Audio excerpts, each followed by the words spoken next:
প্রিয় বন্ধুরা, Suvendu Das tutorial YouTube চ্যানেলে সকলকে স্বাগত জানাই। আজকের ভিডিওতে দ্বাদশ শ্রেণীর ছাত্র এবং ছাত্রীদের জন্য দর্শন বা ফিলোসফির সম্পূর্ণ লাস্ট মিনিট সাজেশন তোমাদের সামনে তুলে ধরবো। কাজেই যাদের পাঠ্যক্রমের মধ্যে দর্শন বিষয়টি রয়েছে তারা অত্যন্ত মনোযোগ সহকারে প্রথম থেকে শেষ পর্যন্ত ভিডিওটা দেখতে থাকো। ভিডিও ভালো লাগলে অবশ্যই কি লাইক করো।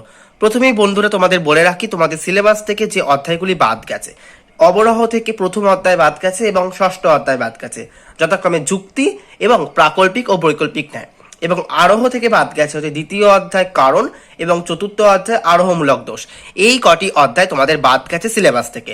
এবং নতুন সিলেবাস অনুযায়ী তোমাদের যে অধ্যায়গুলি থেকে প্রশ্ন আসবে 2021-এ, সেগুলি হচ্ছে বচন থেকে একটি বড় প্রশ্ন আসবে, বচনের বিরোধিতা ও বিরূপতা থেকে অপর একটি বড় প্রশ্ন আসবে, আবার একটি বড় প্রশ্ন আসবে হচ্ছে অমাধ্যম অনুমান থেকে, এবং আরেকটি প্রশ্ন আসবে নিরপেক্ষ ন্যায় থেকে।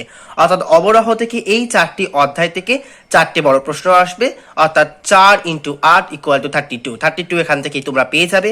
এবং আরেকটি 8 নম্বরের বড় প্রশ্ন আসবে হচ্ছে মিলের পরীক্ষামূলক পদ্ধতি থেকে, এখান থেকে তোমাদের আরো একটি বড় প্রশ্ন আসবে, অর্থাৎ 40 নম্বর তোমাদের টোটাল এখান থেকেই আসবে। এবার আমি এক এক করে সাজেশনগুলো তোমাদের দেখিয়ে নিই। প্রথমে তোমরা চলে আসি মূল আলোচনায়।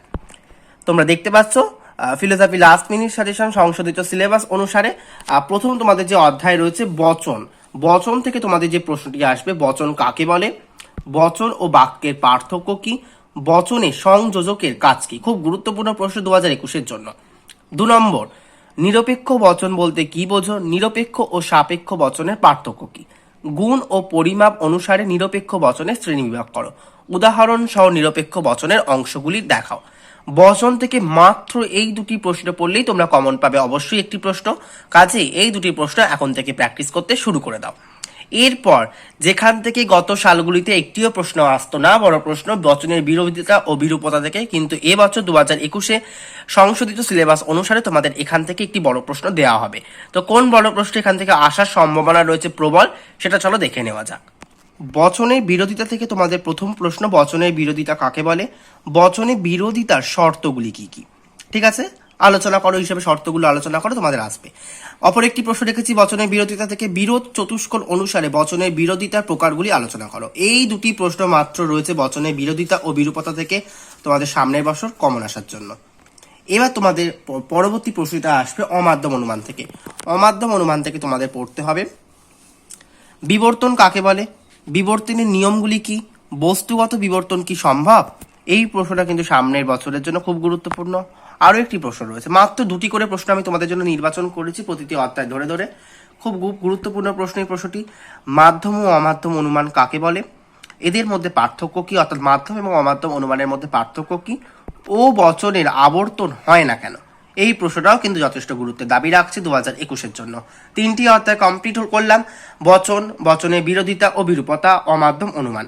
অপর একটি প্রশ্ন অবরোহ থেকেই মধ্যে নিরপেক্ষ ন্যায় থেকে আসবে। তো নিরপেক্ষ ন্যায় থেকে তোমাদের টিকাধর্মী যে প্রশ্নগুলো আসবে সেটা হচ্ছে অবৈধ সাধ্য দোষ, অব্যাপ্য হেতু দোষ, নিরপেক্ষ ন্যায়, অব্যাপ্য পক্ষ দোষ। আবার একটি প্রশ্ন আসে যেটা অরে থাকবে, মূর্তি ও সংস্থান উল্লেখ করে বৈধতা বিচার করো। অবরোহ থেকে এই 4টি অধ্যায় থেকে প্রশ্ন আসবে। তোমাদের এই প্রশ্নগুলো প্র্যাকটিস করলেই তোমরা সাফল্য পাবে। এবার চলে আসি আরোহমূলকে।